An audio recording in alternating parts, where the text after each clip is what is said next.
Novamente, saudações, bom dia a todas e todos. Agradeço o convite, estou muito feliz de estar aqui com vocês, né? A tecnologia proporciona essa associação mesmo à distância, então fico muito feliz. E o tema que eu escolhi para discutir com vocês, compartilhar com vocês, é os modos da natureza material, gunas, e aí a gente vai, no final, abrir um momento para vocês comentarem, fazerem perguntas, certo? Vamos repetir, então, primeiro um mantra, né? Om Namo Bhagavate Vasudevaya.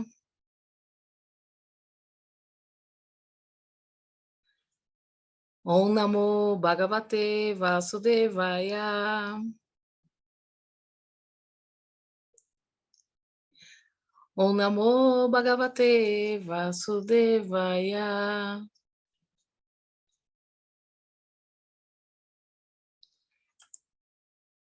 Então, nós vamos ler, né, a Bhagavad Gita, capítulo 14, intitulado Os Modos da Natureza Material mesmo, e o verso escolhido foi o 19, certo?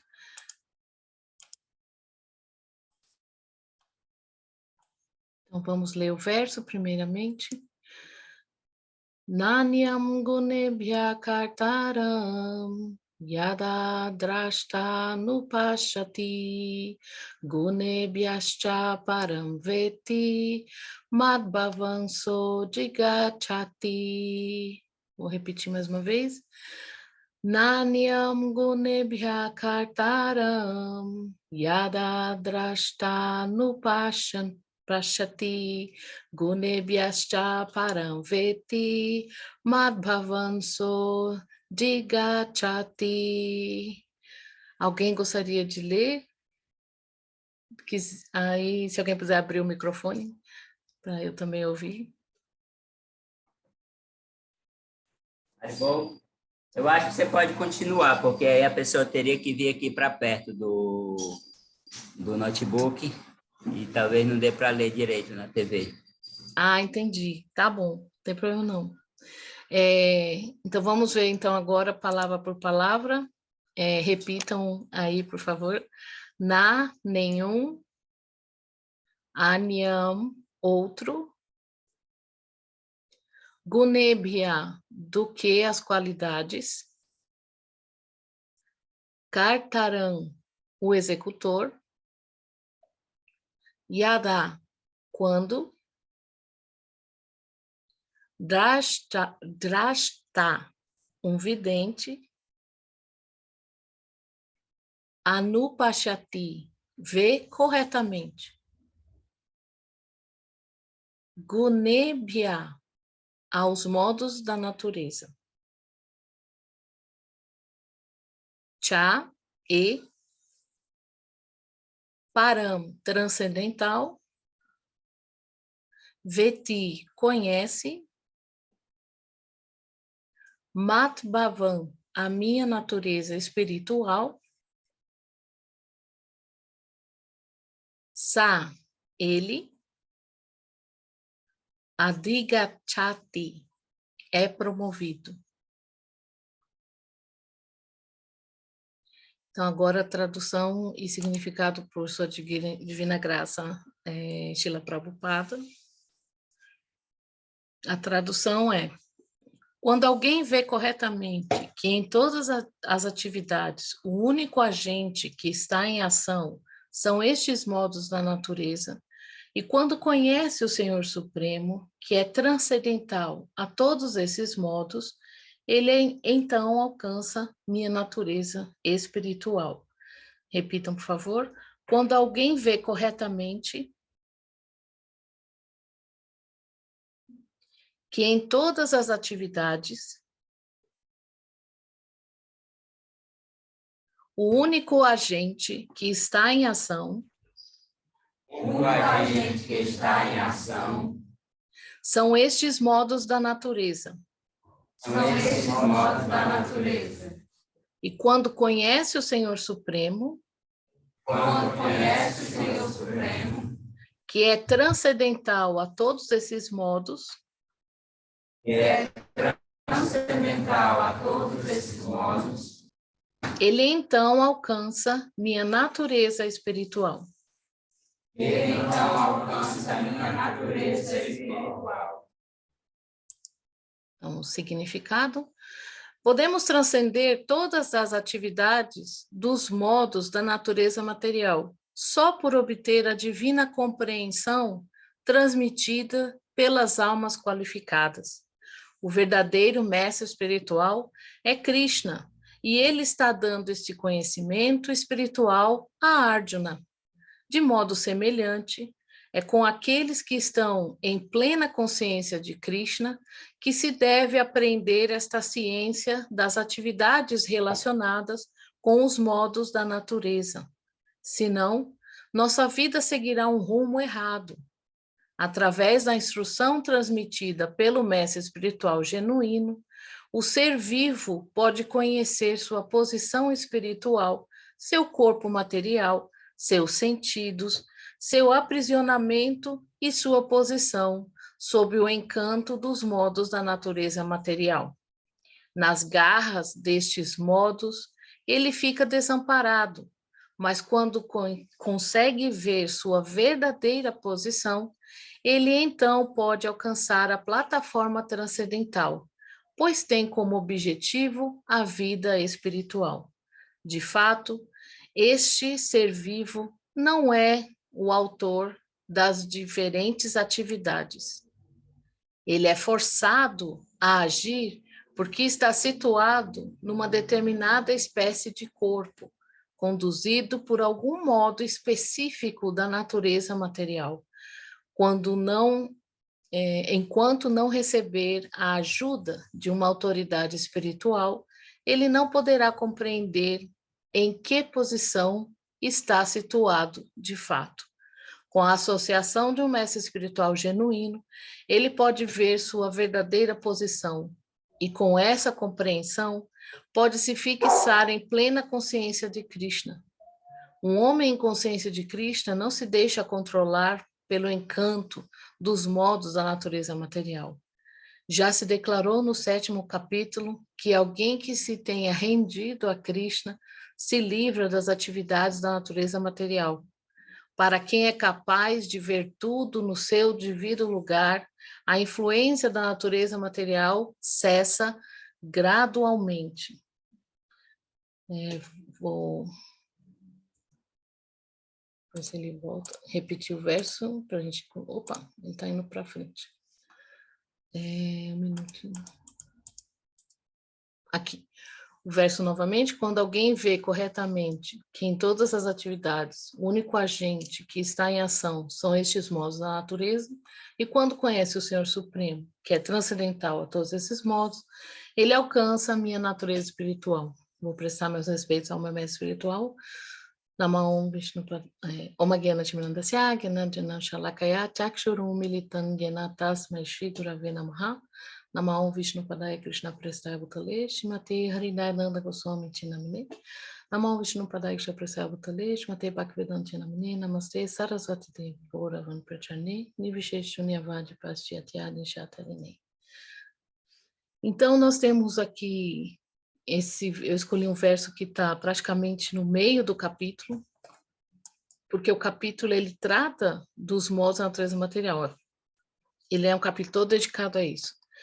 Mas aí eu decidi o meio porque já se explicou o que são os modos, e aí esse aqui já dá o resultado de conhecê-los. Então, eu vou fazer só uma breve apresentação do capítulo, né, como um resumo. Do verso 1 ao 7 desse capítulo 14, primeiro se apresenta a maneira como os modos cegam a alma, limitando-a à matéria.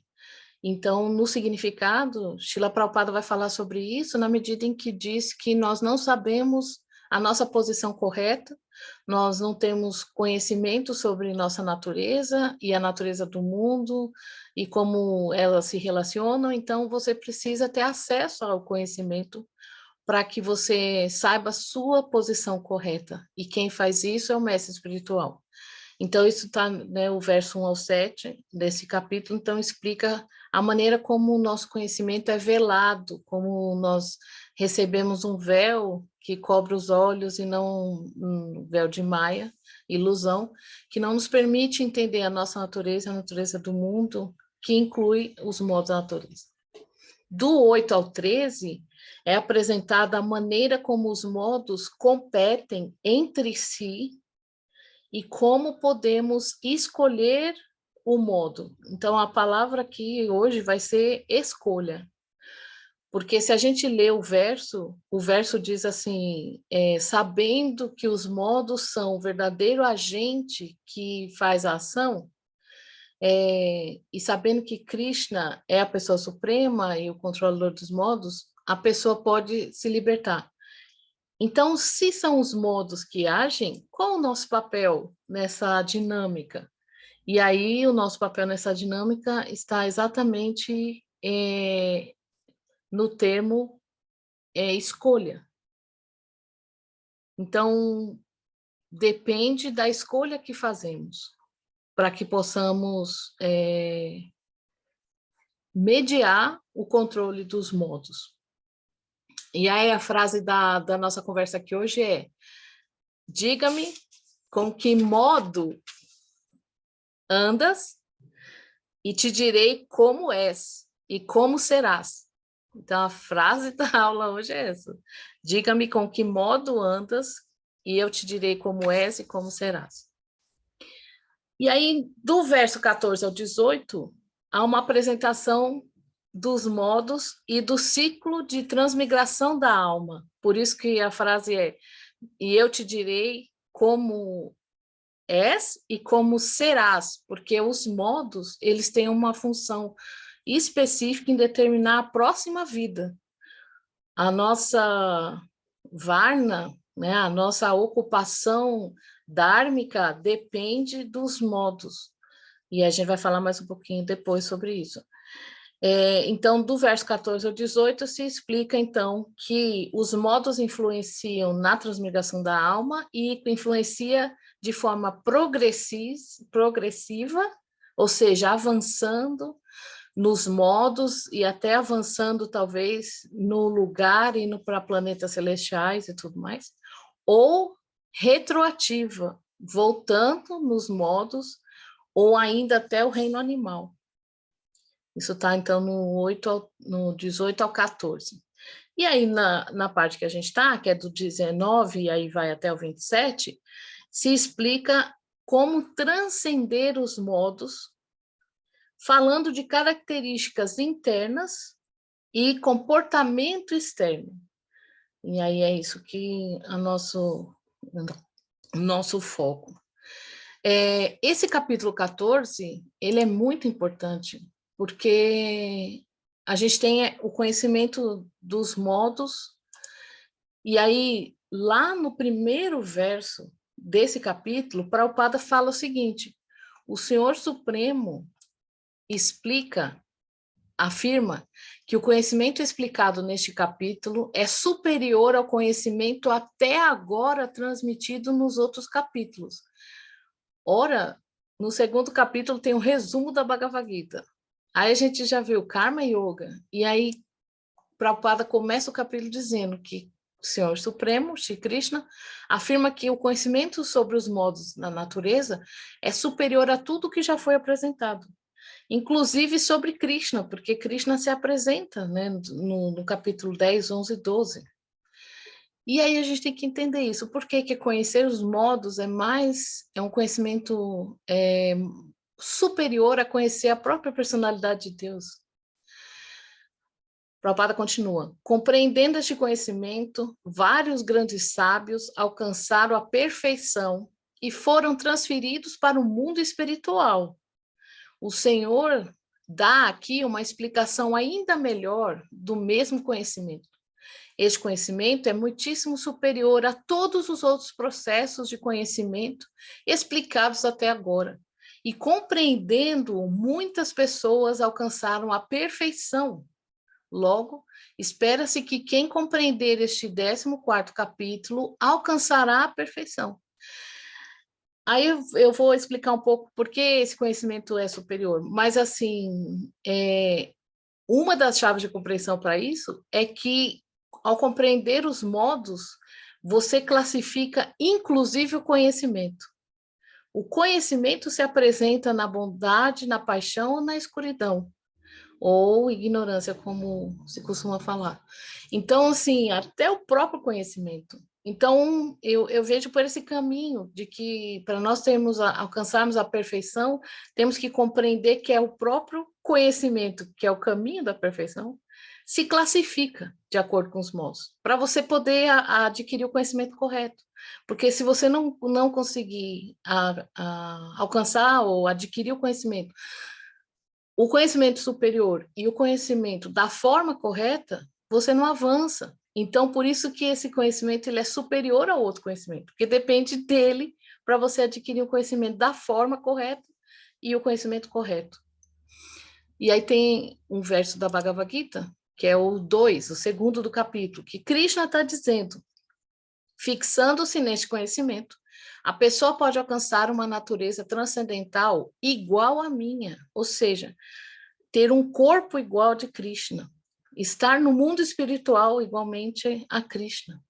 Nesta situação, ela não nasce no momento da criação, nem é perturbada no momento da dissolução. Ou seja, Krishna mesmo está dizendo que ao adquirir, ao se fixar nesse conhecimento dos modos, alcançamos um corpo igual ao dele, né? Retomamos um corpo que já temos, né? Igual ao dele, e não nos abalamos mais com os ciclos de manifestação material, né? Somente, né? É um hiper bônus ao adquirir esse conhecimento. E aí, na guia completa da Bhagavad Gita, de Hridayananda Das Goswami, ele diz o seguinte: com efeito, todos os Vedas, porque vocês podem, né, agora eu vou explicar por que esse conhecimento é considerado superior, porque a gente pode pensar, mas não há nada superior a conhecer Krishna. E aí é que Srila Tyadev explica: com efeito, todos os Vedas destinam-se a conhecer Krishna, e Krishna conhece os Vedas. Entretanto, encontramos aqui uma aparente contradição. De um lado, Krishna diz a Arjuna que os Vedas abrangem principalmente os 3 modos da natureza, lá no verso 2:45. Por outro, proclama que todos os Vedas visam a ele, que está além dos modos, né? Krishna não se influencia pelos modos. Como pode ser assim? Podemos rastrear a resposta na própria Gita.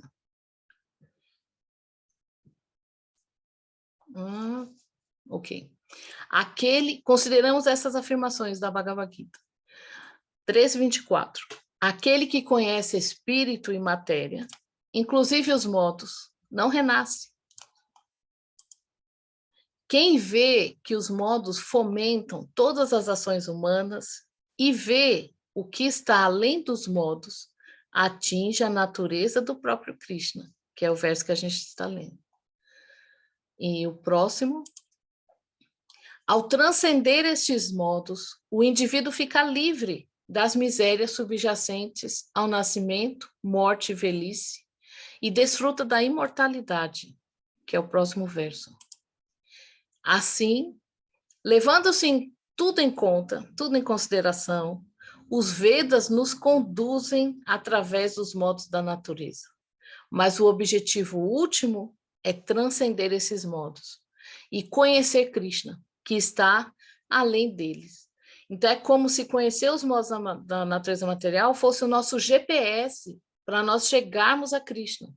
Krishna é o destino último. A gente, né, quando você começa a estudar esse conhecimento védico, você tem isso, a verdade absoluta. Mas como é que você chega à verdade absoluta? Você tem que trafegar, literalmente trafegar, pelas ondas de energia que existem nesse mundo e que nos influenciam. E aí, então, Krishna está dizendo, entender como os modos da natureza funcionam é o GPS que vai levar ao destino último, que é Krishna. Então, é um meio, né? Como você trafega entre as energias materiais, alcançando a verdade absoluta. E aí, assim, os Vedas, aí vamos entrar na questão do conhecimento já, de acordo com os Vedas, porque esse mapa, esse GPS que nos vai levar direto a Krishna, ele vem na forma de conhecimento, como Prabhupada fala no significado, conhecimento correto, conhecimento através do mestre espiritual, conhecimento superior. E aí a gente sabe que a primeira lição do transcendentalista é saber que não é o corpo, é Sankhya, conhecimento Sankhya, não fazer a distinção entre corpo e alma. Mas para isso a gente tem que fazer perguntas corretas, né? Lá no segundo capítulo da Bhagavad Gita, Krishna diz: aproxime-se do mestre espiritual, faça perguntas humildemente e ofereça-lhe serviço. Então, quais perguntas são essas? Estamos na vida humana para perguntar quem somos nós, de onde viemos, para onde vamos e qual a razão de estarmos aqui. Essas são as perguntas básicas para a humanidade. Entretanto, como respondê-las perpassa os modos. As respostas, elas vêm classificadas pelos modos. Por isso que é importante saber sobre os modos. E aí a gente, né, abrir uma janela, como digo com meus alunos, vou abrir uma janela na nossa conversa, assim, epistemológica, no sentido de pensar um pouco como é que a gente recebe conhecimento nesse mundo ou na nossa cultura, e como é que a gente se relaciona com esse conhecimento. Primeiro, a gente tem que pensar que existe uma diferença grande entre percepção e realidade. Os nossos sentidos, eles são limitados, né? Os nossos sentidos, eles são restringidos, então a gente não vê nada com perfeição, a gente não vê nada de forma pura, de forma transparente.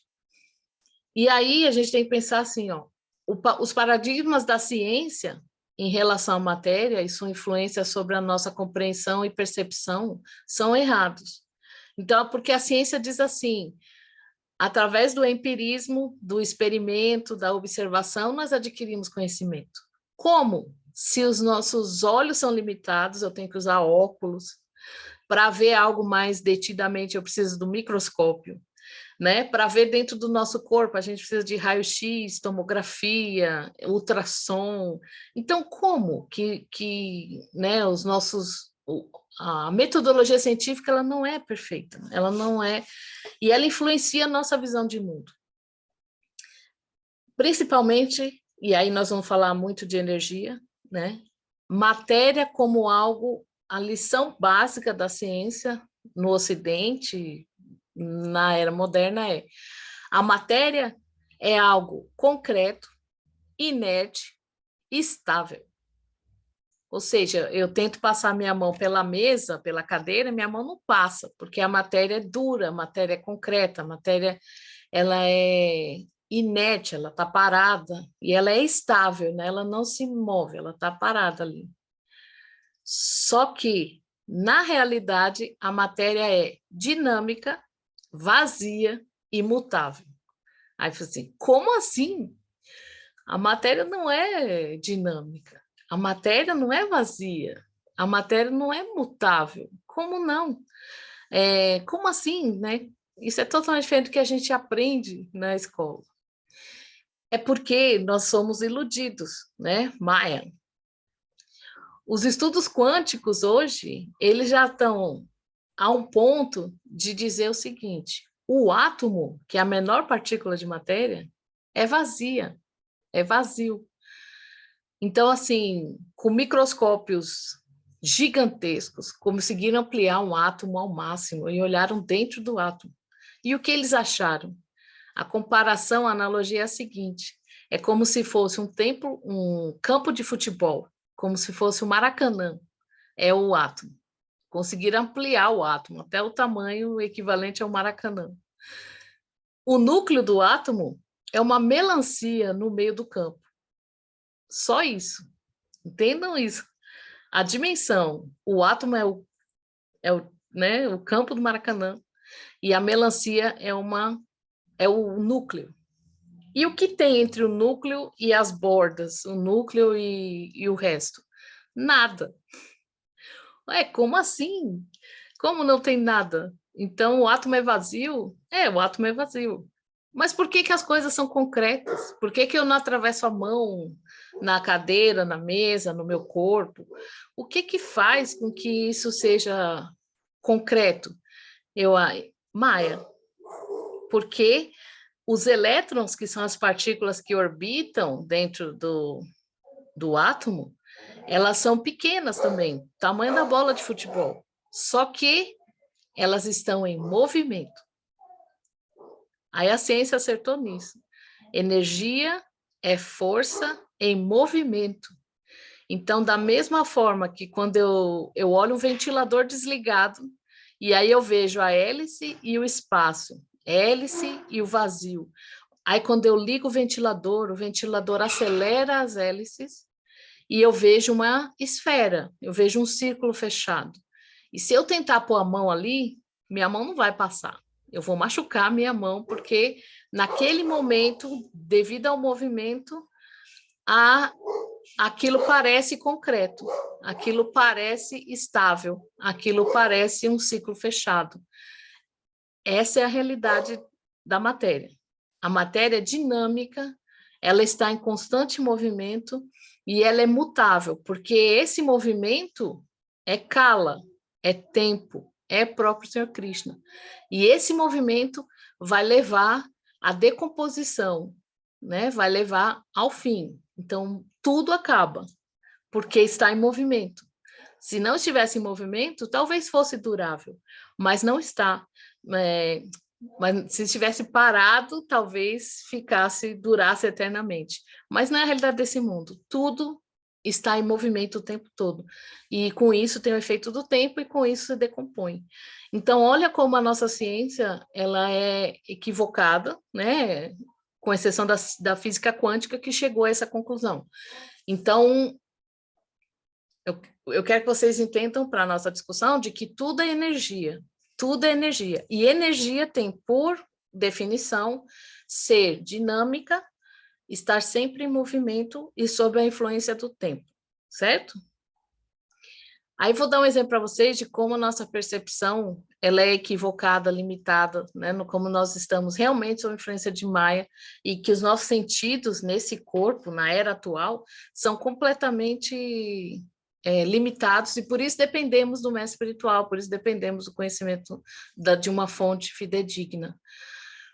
Quando os índios habitavam aqui, América do Sul, e aí os navios portugueses, espanhóis, ingleses começaram a chegar no mar, os índios, eles não tinham o conhecimento, eles não tinham a definição do que era navio.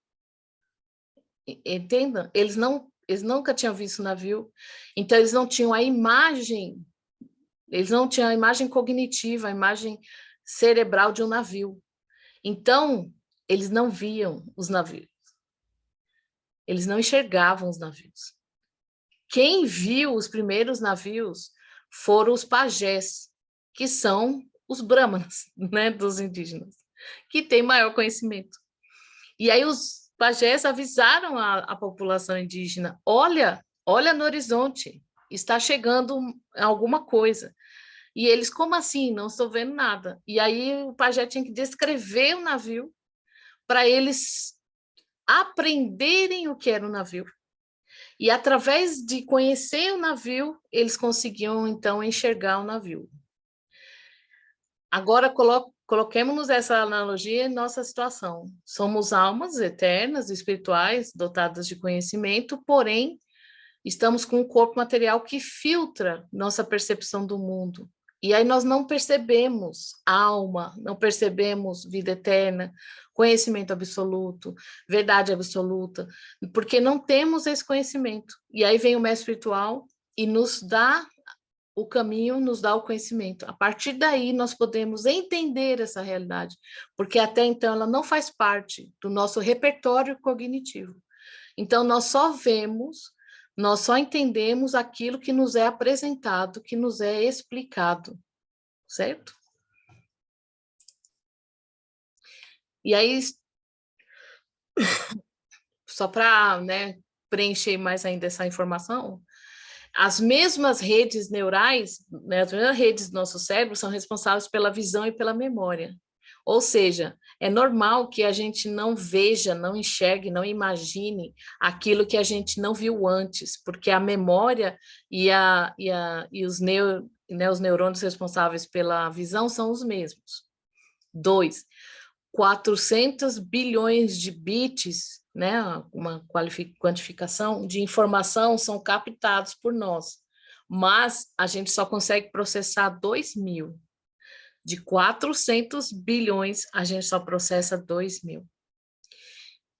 E aí o nosso enfoque, a nossa atenção, ela muda de acordo com o ambiente, com o corpo e com o tempo. Então, por exemplo, a gente sabe de conhecimento vasto que determina como que você prepara o ambiente para algo mais propício. A gente tem cromoterapia, que é o uso das cores para influenciar nosso humor.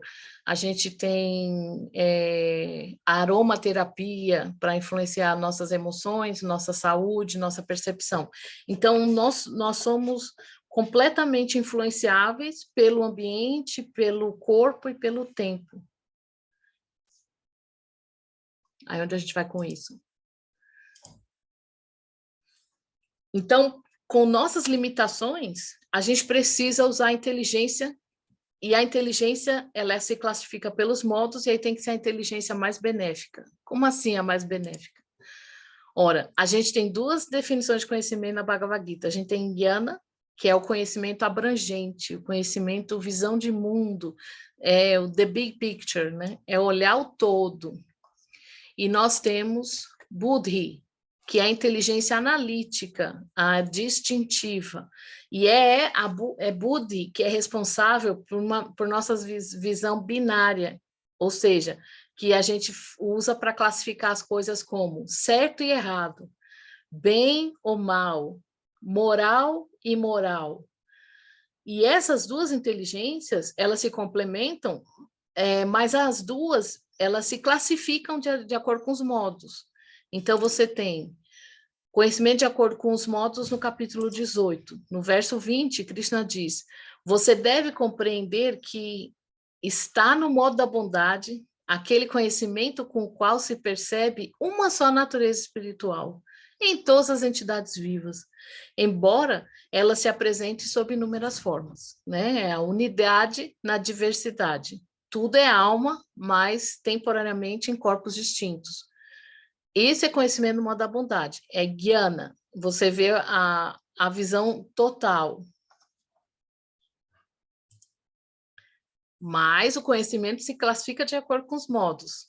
O conhecimento com o qual se vê em cada corpo diferente, há um tipo diferente de entidade viva, deve entender que está no modo da paixão.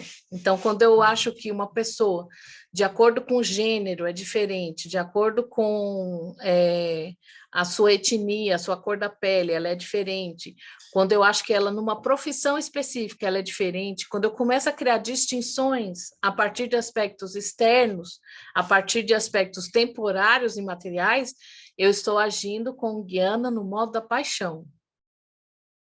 E, por fim, e o conhecimento pelo qual alguém se apega a um tipo específico de trabalho, como se fosse tudo que existe, sem conhecimento da verdade, o que é muito escasso, muito escasso no sentido de ser muito insuficiente, disse que está no modo da ignorância. E é o que mais vemos hoje na nossa cultura atual. A pessoa acha que o trabalho ele é sagrado e ele é essencial, tanto que quando conhecemos uma pessoa, a gente pergunta assim, qual o seu nome? Ah, é tal. O que você faz? Ou seja, o que a pessoa faz é mais importante do que tudo mais, porque estamos num momento de ignorância, um momento de falta de conhecimento, em que o trabalho é mais importante do que qualquer outra atribuição que a pessoa tenha. Mas isso é Jnana no modo da ignorância. E aí o problema é que a gente classifica as pessoas desse modo, Então, se a pessoa tem dinheiro, se ela tem um trabalho de alto nível nos critérios materiais, se ela tem influência na sociedade por causa do seu trabalho, a gente classifica que ela é uma pessoa boa, que ela é uma pessoa distinta, que ela é uma pessoa do bem. É o famoso homem do bem, mulher do bem. E, de acordo com nossa cultura, está totalmente errado. É o tipo de conhecimento mais inferior, né? Você classificar uma pessoa de acordo com o seu trabalho. Então, sabendo disso, que a Bhagavad Gita, Shri Krishna, ele diz que conhecer os modos é superior a todo conhecimento até então dado na Bhagavad Gita, e entendendo que ele está dizendo isso porque, ao classificarmos o conhecimento, a gente consegue suplementar os modos e chegar a ele, que é a meta última. Então, vamos agora para a parte mais prática da aula, que é como eu uso esse conhecimento no meu dia a dia. Então, primeiro, como eu disse antes, tudo é energia. Os átomos são energia, né? Os átomos, as moléculas do átomo em movimento são a realidade que a gente percebe, são energia espiritual. Aí lá na Bhagavad Gita 7.4.6, Krishna confirma isso. E ele diz assim, terra, água, fogo, ar, éter, mente, inteligência e falso ego, juntos, todos esses 8 elementos formam minhas energias materiais separadas. Tudo é energia e tudo vem de Krishna. Além dessas, ó Arjuna, de braços poderosos, existe uma outra energia, a minha energia superior, que consiste das entidades vivas que exploram os recursos dessa natureza material inferior. Todos os seres criados têm sua fonte nessas duas naturezas. Fique sabendo, com toda a certeza, que eu sou a origem, a dissolução de tudo que é material e de tudo que é espiritual nesse mundo. Então, aqui Krishna confirma a física quântica. Tudo é energia. Entretanto, há duas energias, uma superior, que é a Divatma, a alma, e uma inferior, que são aquela que está nos átomos, que compõem os elementos e tal. Mas tudo é energia, tudo é espiritual. Guarda essa informação aí. Existem 2 filmes que falam sobre isso de forma muito didática, que eu recomendo para vocês. Um é Quem Somos Nós. Você encontra esse filme no YouTube, gratuito, dublado, super tranquilo de assistir, porque é uma explicação que ela é védica, né? A física quântica, ela chegou, talvez por ter tanto indiano físico, mas ela chegou a um ponto que você fala, nossa, é isso aqui mesmo que Krishna está dizendo na Bhagavad Gita e no Srimad Bhagavatam. Então, é interessante a gente ver por essa outra visão, que às vezes fica mais didático, né, para entender. E o outro é Ponto de Mutação, que é um filme super interessante, que é um político, um poeta e uma física conversando. Então, a conversa ali de pessoas que atuam na sociedade, eles vão conversando e eles falam muito sobre isso, né? Ciência, natureza, humanidade e os desafios e definições. Então, fica a dica para vocês.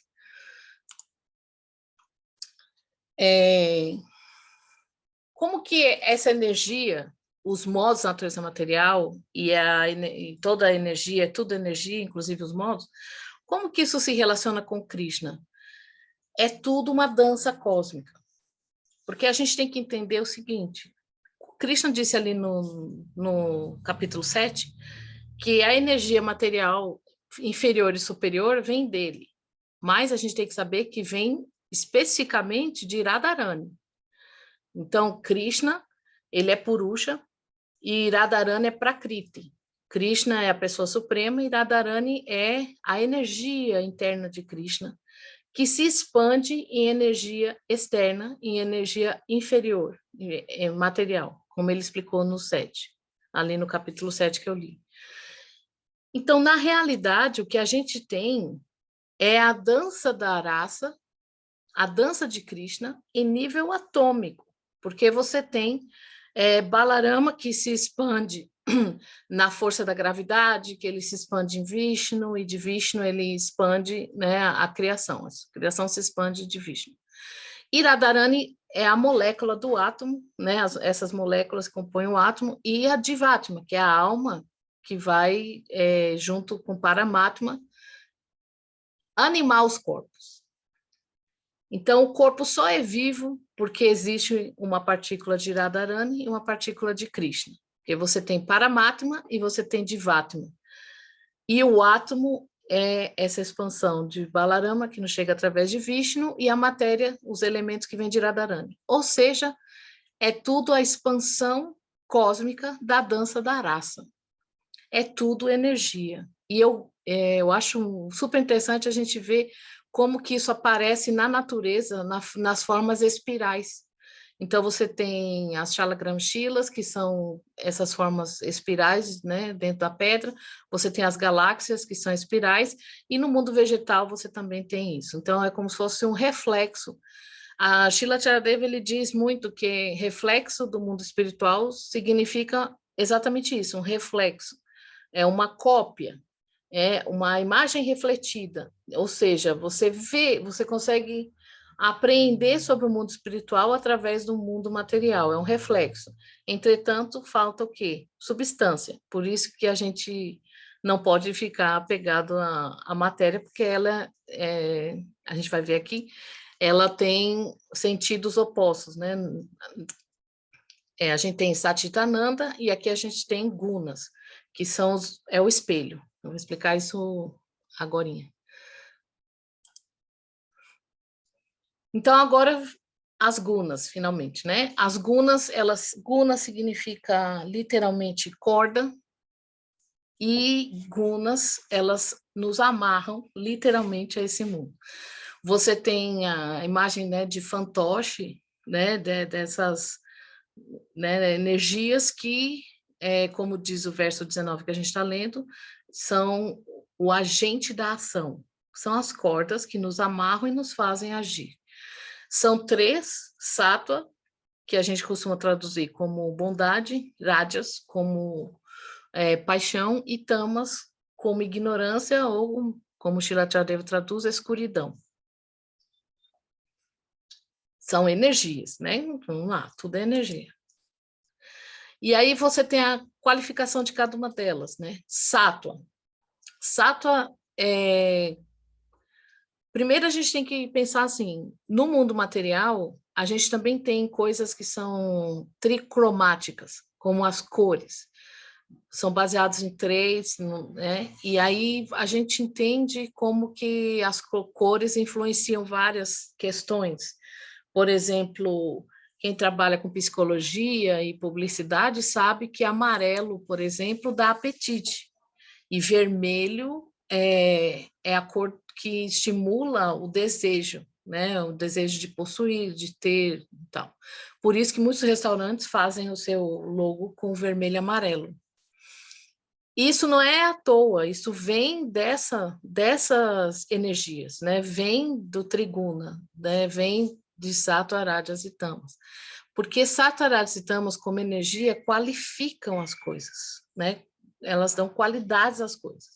Elas atuam ativamente dando qualidades às coisas. Então, Sattva, ela, vamos dizer assim, vibra, né? Ela respira, ela influencia com pureza, lucidez, clareza, entendimento, né? Iluminação. A sua tendência como energia, ela está sempre em movimento. Aí a sua tendência de movimento é de ascensão para cima, de iluminação, né? Para cima e para cima. Sua característica, ela é de manutenção. Então, a Sattva se manifesta mantendo as coisas. E o seu movimento é vibracional ou ondulatório. Ou seja, ela vibra, assim como a gente tem, né, a imagem de onda, ondas do mar, né, que caminham, né, fazendo aquela ondulação, aquele movimento contínuo. Então, Sattva é como se fosse essa energia, né? Ela é vibratória, ondulatória, né? Raja. Raja, ela tem como potência projeção, paixão, atividade. Sua tendência é espiral, centrífuga, porque ela impulsiona. Então, ela é centrífuga para, né, acumular força para lançar. Ela tem essa dimensão. Sua característica é produção, criação. O seu movimento é dinâmico, de ação. E Tama tem como potência obscurecer, iludir, velar. Sua tendência é descendente. E, né, ela é para baixo. Ignorância e escuridão. Suas características são inércia, inação, dissolução e destruição.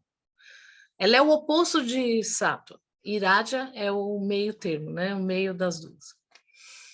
Seu movimento é inerte, apesar que a gente sabe que não existe inércia absoluta, né? Porque os átomos são sempre em movimento, como eu expliquei. Mas dá a impressão para nós de inércia, de, né, algo estático, sem movimento. Vamos seguir aqui. Agora, isso aqui é muito interessante para a gente entender por que é importante esse conhecimento. No mundo espiritual, a energia que predomina é Satchitananda. A gente sabe, né, que é existência eterna, conhecimento eterno e bem-aventurança eterna. O que acontece é que Krishna, ele não manifesta diferentes energias, né, assim, inúmeras energias. Não, ele manifesta algumas energias e essas energias se transmutam, porque energia, ela é modificável, ela é influenciável.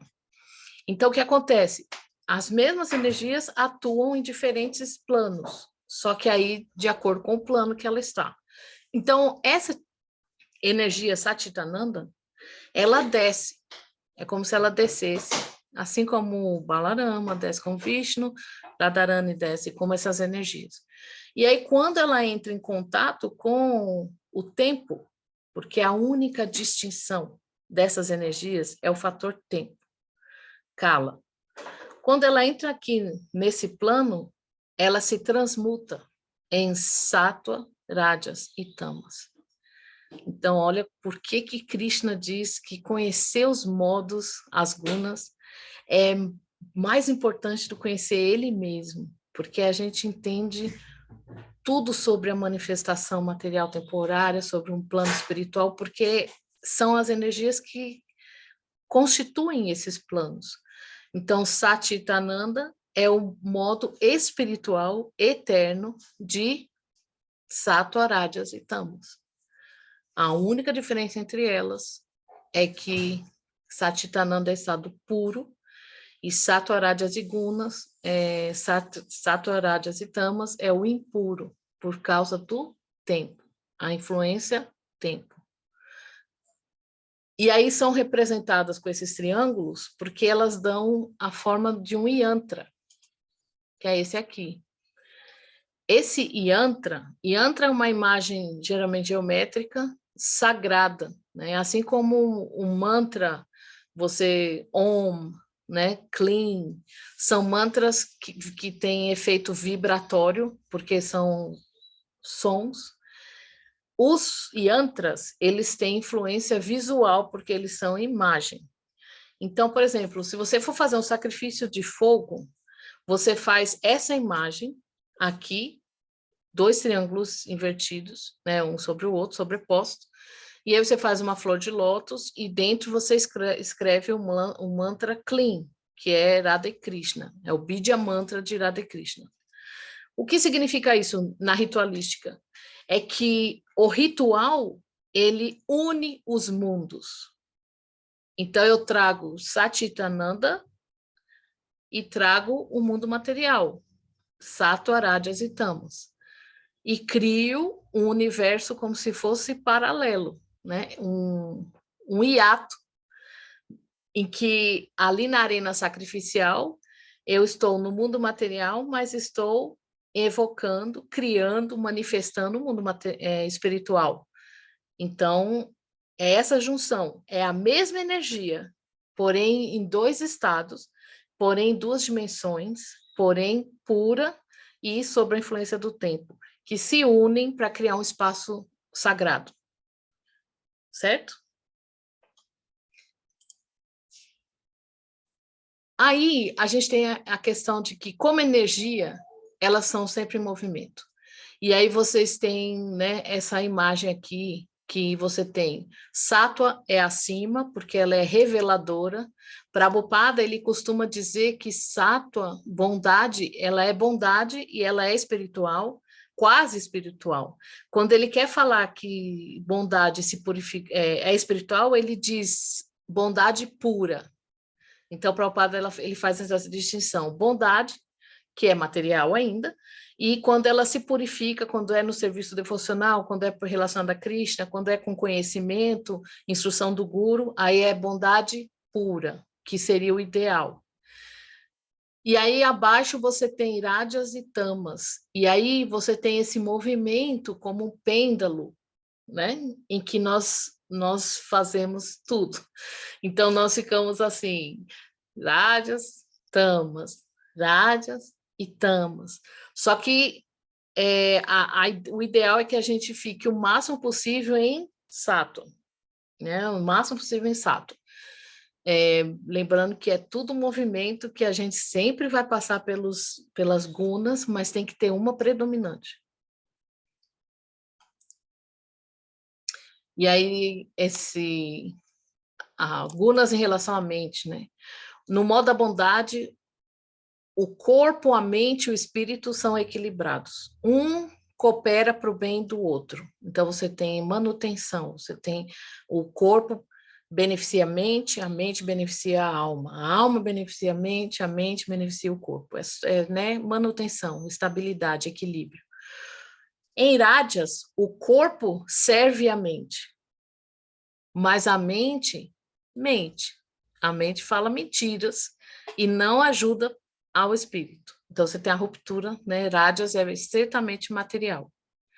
E Tamas é a mente servindo ao corpo. Então, a mente mente mais ainda. E aí, o que interessa é só servir ao corpo. É a mente a serviço do corpo. Rajas, você tem o corpo em serviço da mente, porque uma pessoa predominantemente em Rajas, ela quer se sentir bem, ela quer se sentir satisfeita, ela quer prazer. Então, é o corpo satisfazendo a mente. Só que em Tamas, nem isso tem, não tem prazer, não tem satisfação. É a mente a serviço do corpo, mesmo que esteja sofrendo, mesmo que tenha dor, mesmo que tenha não sei o quê, a mente está totalmente à mercê do corpo. Não consegue nem buscar prazer.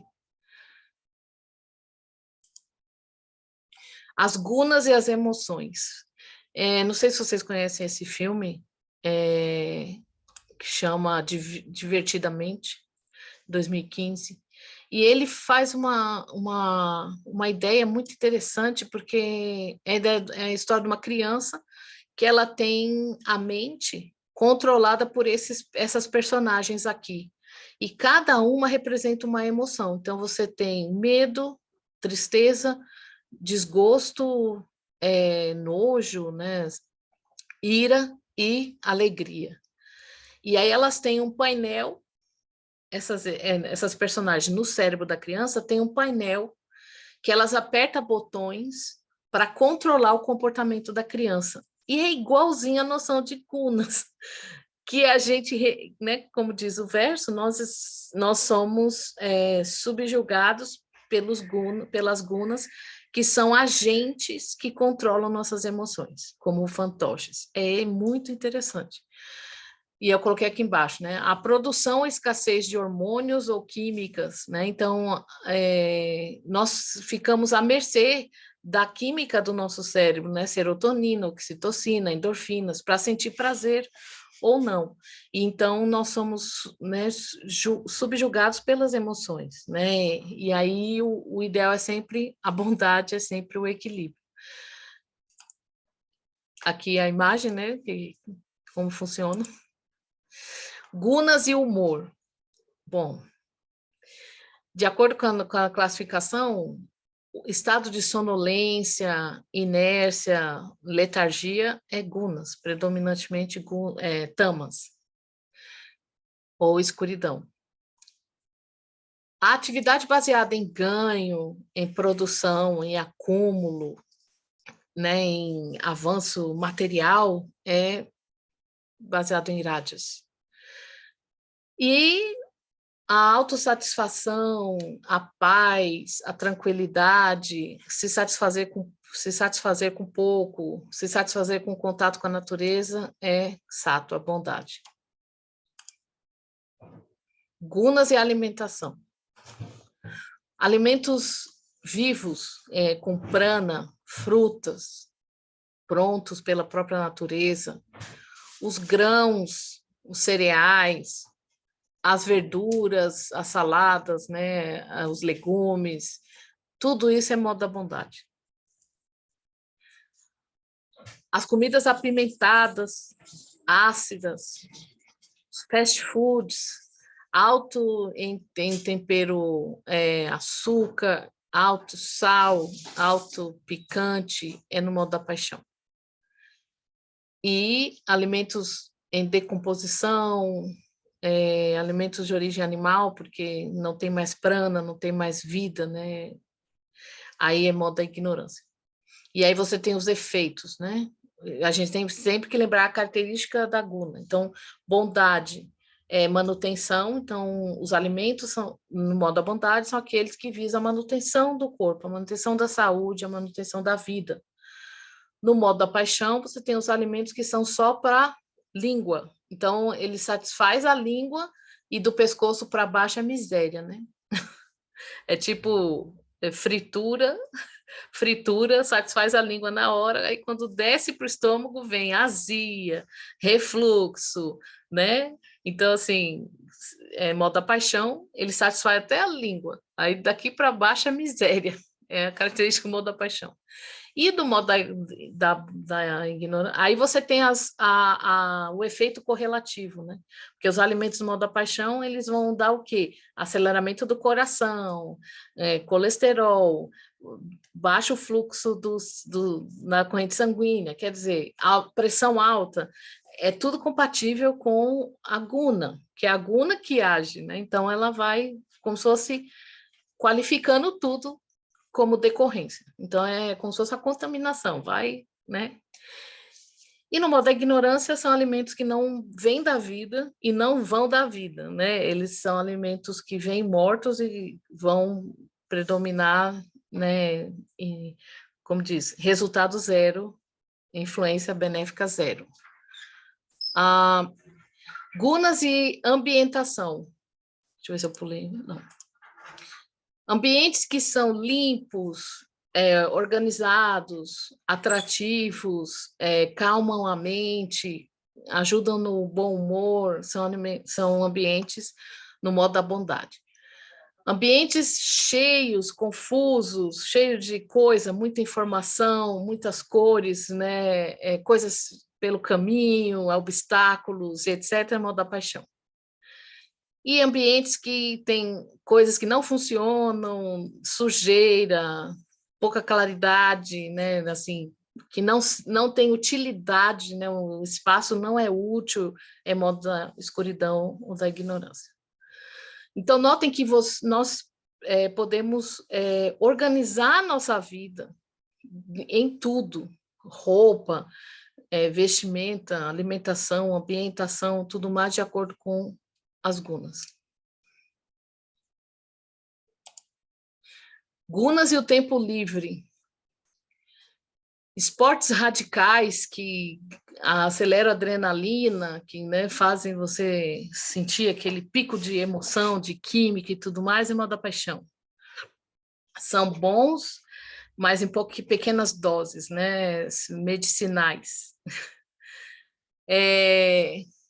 Não fazer nada no tempo livre, ficar assistindo TV, comendo fast food, né? Sentado no sofá. Os americanos chamam as pessoas que são predominadas, né, pelo modo da escuridão, por tamas.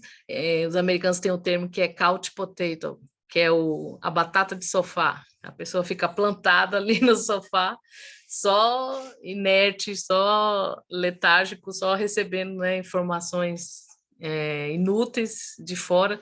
Então, é tempo livre no modo da ignorância. E no modo da bondade seriam as atividades que propiciam a reflexão, a contemplação, a paz, a saúde. Então, exercícios como yoga, tai chi chuan, dança, mas as danças são classificadas de acordo com as gunas, então depende da dança. Então, enfim, só para vocês terem alguma ideia de como organizar o seu dia a dia. Gunas e a molécula da água. Para a gente entender essa influência, né? Como é recíproco, como é dinâmico essa relação das gunas com tudo, né?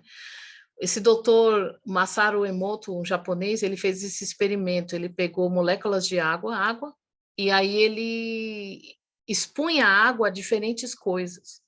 E aí ele descobriu, com microscópio super avançado, que a exposição a determinadas coisas mudava a molécula da água. E eu quero lembrar que nós somos 70% água. Então, nós também passamos pelo mesmo resultado de influência. Nós somos 70% água. Então, o primeiro cristal de água, ela foi exposta à palavra. E eu acho isso muito interessante, porque a gente fala mantra, né? O mantra os santos nomes, o mantra Om, palavra tem poder, mantra tem poder. Sim, palavra tem poder, voz tem poder. E aí, no primeiro cristal, vocês têm aqui a molécula sob a influência da palavra compaixão. Só isso, compaixão, criou esse cristal. A segunda, você tem a palavra obrigada. Aí você tem esse cristal. A próxima, sabedoria. E então, aí embaixo você tem uma molécula de água sob o som de heavy metal. A próxima, escutando a frase, eu vou te matar. A próxima, seu tolo, tola, né, imbecil. E a última, tem duas águas, a mesma molécula de água, porém antes de uma prece budista e depois de uma prece budista. Pena que ele não fez com Mahamantra, né? Para a gente ver cristal que ia se formar. E aí, aqui tem outros exemplos. Aqui embaixo, a primeira, a última fileira da esquerda. A primeira é, você me enoja. A próxima é mal, né? Mal versus bem, mal. A próxima é água poluída antes de uma oração e a última é água poluída depois de uma oração. Então, vejam como tudo é influenciável, né? Nós somos energia. E aí, repito, nós somos 70% água. Aqui é um verso da Bhagavad Gita em que Krishna diz que aqui entre os semideuses nos sistemas planetários superiores não existe ser algum que esteja livre dos três modos nascidos da energia material. Por que eu coloquei esse verso aqui? Para a gente concluir. Porque, apesar como eu falei, modo da bondade ser o melhor para a vida espiritual, ele ainda é material. Então, a gente não pode se acomodar no modo da bondade, que Prabhupada dizia, sempre sintam-se incomodados no mundo material. Não pensem em ficar aqui e se sentir confortáveis, porque esse mundo não foi feito para isso. E aí, assim, o modo da bondade, de acordo com o verso 6 desse capítulo 14 que a gente está falando, ele é o modo mais propício ao conhecimento. As pessoas que se situam nele não se afetam menos pelas misérias desse mundo. Você sente avanço conforme se adquire conhecimento. A figura representativa é o Brahmana, a Brahmana, e é um estado de felicidade, mas é um estado de felicidade porque é o mais próximo do espiritual, porque no modo da bondade você anula as reações kármicas, você anula as reações pecaminosas. Então você tem essa sensação de paz, porque você não está adquirindo débitos, né? O problema do modo da bondade é que você é condicionado. Nós ainda somos condicionados a esse bem-estar que advém de coisas materiais ainda. E também pode afetar o falso ego de se sentir arrogante por se ver numa situação melhor que as outras pessoas, porque é nítido. A pessoa sente mais paz, ela se sente mais controlada, fica mais satisfeita, e aí por essa sensação se achar melhor que as outras. E isso é um condicionamento, isso é material ainda. Em relação às varnas, as gunas influenciam as varnas. Então, vou dar um exemplo bem rápido. Dronacharya era brahmana, por natureza, né? Só que o pai dele colecionava armas, e aí ele cresceu nesse ambiente, vendo o pai gostando de armas, né? Colecionando armas. E aí, quando ele conheceu os kshatriyas na escola, no Gurukula, ele fez amizade com os kshatriyas. E depois isso acabou revertendo, né, numa posição política que ele era o guru dos príncipes.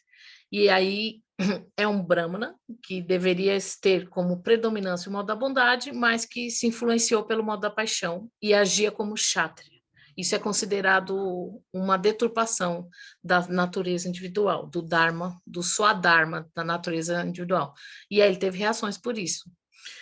O Arjuna é o contrário. Arjuna é kshatriya por natureza, mas por causa de várias questões, ele se deixou levar pelo modo da bondade. E aí, no campo de Kurukshetra, ele tinha pensamentos bramínicos, atitudes bramínicas, quando ele deveria estar agindo como kshatriya. Aí ele teve como contaminação não querer lutar, como contaminação não querer cumprir o seu dharma. Então, de novo, uma má aplicação dos modos. E, por fim, Dhritarashtra, que era um rei, um kshatriya, que tinha como dever proteger, servir, e por uma contaminação da ignorância, ele não protegeu seus sobrinhos, que eram órfãos, né, os Pandavas, e permitiu que existisse uma guerra onde várias pessoas, milhares de pessoas morreram, porque ele não estava seguindo a lei, não estava seguindo o Dharma. Então, é um kshatriya sob a influência da ignorância. Então, assim, as varnas são muito importantes, que as varnas, como eu falei no começo, elas nascem das gunas. Então, se você abandona o corpo no modo da bondade, você predominante na sua vida, nos seus hábitos, porque gunas são hábitos, gunas são escolhas. E aí é aí que a gente fecha a nossa conversa. No verso diz, você precisa conhecer as gunas, entendê-las como agente da ação. Sim, mas se elas agem, então o que eu faço? Você escolhe. Você tem livre-arbítrio. Então, você escolhe a comida que você vai comprar, você escolhe a casa onde você vai morar, você escolhe o emprego que você vai ter, você escolhe as relações que você vai manter, você escolhe usando Buddhi, que é a inteligência classificatória. Então, aqui a gente precisa da inteligência Buddhi, classificatória, analítica, para você classificar as coisas e escolher de acordo com o modo da bondade. Ou paixão ou ignorância, dependendo do momento, dependendo da necessidade. E aí você escolhe. As suas escolhas criam hábitos, criam um ambiente. E aí, o que vai predominar na sua vida, e principalmente no final da sua vida, vai determinar seu próximo corpo. Então, se você é predominante na bondade, você vai ser Brahma. Se você é predominantemente paixão misturado com bondade, Kshatriya. Se você é paixão com ignorância, Vaishya. E se você é predominantemente na ignorância, Shudra. Não significa, entretanto, que uma Shudra viva na ignorância. São coisas totalmente diferentes. Isso só influencia a hora do nascimento. Uma pessoa Shudra, ela pode ser treinada corretamente por alguém que tem conhecimento e ela ser extremamente no modo da bondade, ela ser limpa, ela ser educada, ela ser servir e etc. Então, a influência da guna é só na hora do nascimento, não que ela seja uma pessoa predominante no modo da ignorância. Então, Buddhi vai entrar aqui como aquele conhecimento distintivo que nos ajuda a classificar as coisas, certo? Então, eu vou usar Buddhi para saber o que é bom, o que é mal, o que é favorável, o que é desfavorável, o que é bondade, o que é paixão, o que é ignorância, de acordo com o momento. Por quê? Porque o objetivo da vida é o equilíbrio. você viver no modo da bondade significa que você equilibra as gunas. Por quê? Porque manhã, hora de cantar mantra, acordar cedo, tomar banho, estudar, bondade. A hora do almoço, quando o sol, a gente pode usar o sol para entender as gunas. O sol pela manhã, ele é cálido, ele vem, ele dissipa a escuridão e ele traz aquela bondade, assim, é o sol no modo da bondade. Na hora do meio-dia, é o sol a pino, que é a hora que a gente mais trabalha, é a hora que a gente come a maior refeição do dia, é a hora que a gente está correndo, então é paixão. O sol está na guna paixão. E à noite, quando o sol se põe, o sol está descansando, está no modo da ignorância. Escuridão. O que a gente tem que fazer? A gente tem que seguir isso, seguir a guna. Então, de manhã é hora da iluminação, na hora do almoço é hora de pico e à noite descansa. Então, estar na bondade é se harmonizar com as gunas necessárias na hora necessária, no local necessário. Foi o exemplo que eu dei dos três. Dronacharya, ele era brahmana, ele se contaminou com a guna da paixão, então ele saiu da bondade. A Arjuna era kshatriya, se contaminou pela guna da bondade, e aí ele se contaminou e saiu da bondade. E o Dhritarashtra, ele era um kshatriya que se contaminou pela ignorância, então ele saiu da bondade. Bondade é um estado total, né? Pronto, eu acho que era isso, senão não dá tempo de vocês nem comentarem. Vou terminar com essa imagem de Krishna. Então, Krishna, ele está mais próximo de Sattva, mas não é Sattva, não é bondade pura ainda. E abro para vocês comentarem, fazerem perguntas, desculpe pelo tempo, mas é uma aula que ela toma um pouquinho mais de tempo.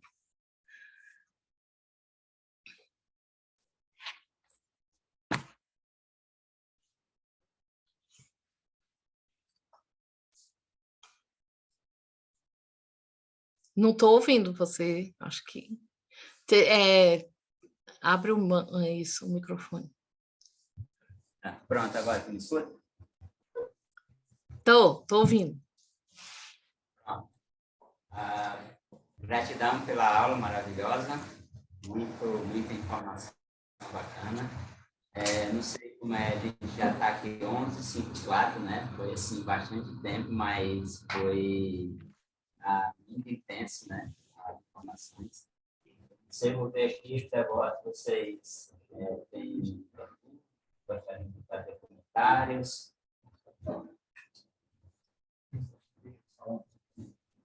A gente tem aqui. Tua aula foi maravilhosa, foi muito técnica, gostei muita coisa que eu não entendia e também não consegui entender algumas coisas, mas como vai ficar gravado lá no Instagram, né? Então a gente vai conseguir rever outra vez, vai conseguir ver, mas gostei muito, maravilhoso. Eu que agradeço, fico muito feliz que posso ter contribuído com algum conhecimento. Assim, eu acho que o que não deu tempo para falar, porque foi quase um mini curso, né? Quase um workshop sobre as gunas. É porque é um assunto muito importante, como Krishna diz, é um dos assuntos superiores a muitos conhecimentos da Bhagavad Gita, mas se não tiver mais perguntas, para concluir, saibam que tudo e qualquer coisa na vida é classificável de acordo com as gunas. Então, eu vou dar um exemplo. Sexo. Sexo no modo da ignorância é aqui e agora, não interessa com quem, nem como.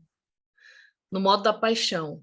Romântico, poético, sedutor, né? Faz toda aquela armação e tal. E na bondade é quando é conjugal, dentro de uma relação estável, e quando é saudável, né, para benefício mútuo. E bondade pura, porque sempre vai ter isso, nunca se esqueçam que bondade ainda é material, tem que ser bondade pura, que Prabhupada chama de estado Vasudeva, sem luxúria, para trazer almas para esse mundo em consciência de Krishna. Então, tudo que vocês podem imaginar, tudo, caridade, animais, plantas, cores, elementos grosseiros, visitante. Quando o visitante está no modo da ignorância, quando está no modo da bondade, no modo da paixão, limpeza, trabalho, renúncia, sacrifício, literatura. Você pode classificar qualquer coisa de acordo com ignorância, bondade, paixão, bondade e bondade pura. E, bom, espero que eu tenha contribuído para vocês observarem o seu cotidiano e tentarem trazer mais bondade para o seu dia a dia.